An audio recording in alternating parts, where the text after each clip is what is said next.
Nous nous sommes réunis aujourd'hui en partenariat avec Facebook Incorporation afin de discuter,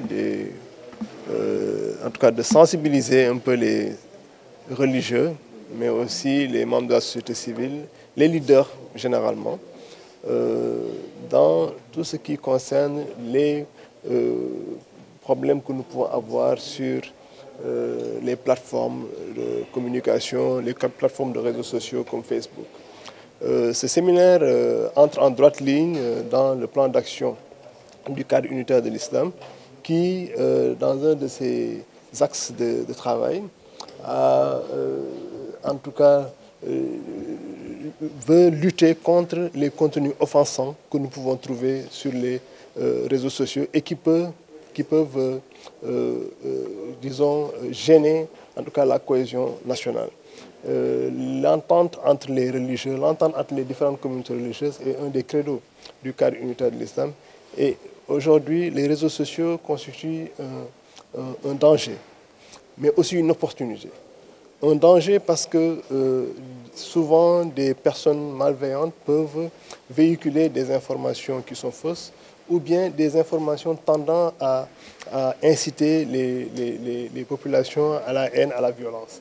Et c'est par rapport à cela que nous avons pensé mettre en place un schéma de gestion des contenus offensants, un schéma de gestion des contenus incitant à la haine qui se retrouvent dans les réseaux sociaux afin de sensibiliser un peu les populations face à ces dérives des réseaux sociaux. Mais aussi, en termes d'opportunités, Facebook présente aujourd'hui une plateforme d'échange qu'on peut mettre à profit pour les populations afin de raffermir les liens entre les différentes communautés, mais aussi échanger sur des questions politiques, échanger sur des questions religieuses. Et aujourd'hui, le cadre unitaire de l'islam se positionne en tant que partenaire de Facebook afin de mettre en avant cette opportunité que Facebook nous offre. Nous avons eu des cas de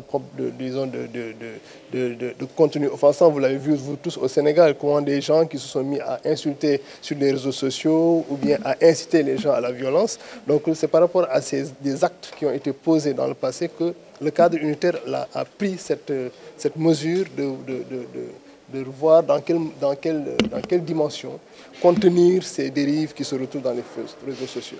Mais aussi, comme je l'ai dit tantôt, c'était une opportunité parce que Facebook, aujourd'hui, j'ai l'habitude de dire que nous, en Afrique en général, nous utilisons les avancées technologiques à des fins parfois néfastes, alors que ces avancées technologiques doivent servir à nos populations, ont des effets positifs. Donc nous insistons plus sur les effets pervers que sur les effets positifs. C'est pourquoi le cadre unitaire en partenariat avec Facebook, a pensé mettre en place un séminaire de sensibilisation pour que les religieux puissent utiliser ces réseaux sociaux à bon escient. Donc c'est un peu le but de cette matinée d'échange.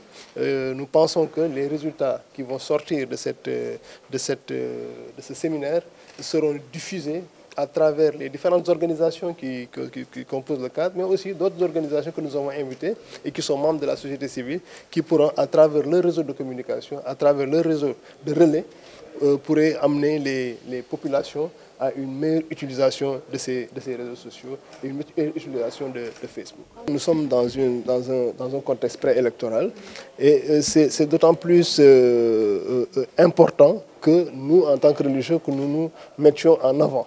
Aujourd'hui, nous avons lancé, hier ou avant-hier, un message d'appel à la paix pour l'ensemble des protagonistes, si je peux m'exprimer ainsi. En tout cas, les différentes composantes politiques qui constituent le landerneau politique sénégalais. Un appel à la paix, un appel à la responsabilité. Éviter les surenchères. Et vous savez, les réseaux sociaux aujourd'hui constituent une plateforme où les appels à la surenchère, à la violence sont souvent bien véhiculés. On a parlé tout à l'heure de viralité disons, de l'information.